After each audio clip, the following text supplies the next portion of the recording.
On parle beaucoup de l'échec des Panthères, mais si je te dis que le vrai problème du football gabonais ne commence même pas en sélection, il commence ici au championnat national. Officiellement, le Gabon a un championnat professionnel. Officiellement, la National League existe, mais dans les faits, le championnat gabonais est l'un des plus instables de l'Afrique centrale. Pas de calendrier clair, saison interrompue ou incomplète, dépendance quasi totale à l'État. Un championnat professionnel qui ne vit que quand l'État injecte de l'argent. Lorsqu'on essaie d'analyser, joueurs sans contrat solide, salaire impayé, club mal organisé juridiquement, infrastructure inégale, tu ne peux pas produire de la performance sans stabilité économique. Le football moderne est une industrie.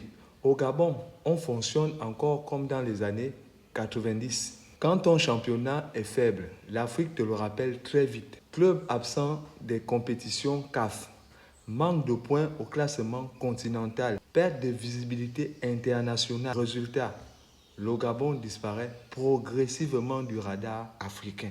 Maintenant, on relie les points.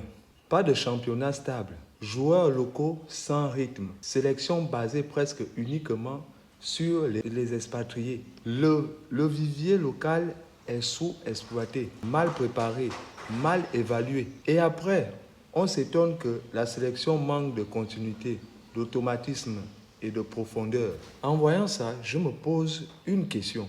Est-ce que le Gabon veut vraiment un championnat professionnel ou juste un championnat subventionné? Trois options claires. Réforme profonde. Responsabilité des clubs. Modèle économique viable. Sans ça, la National League restera un frein, pas un moteur.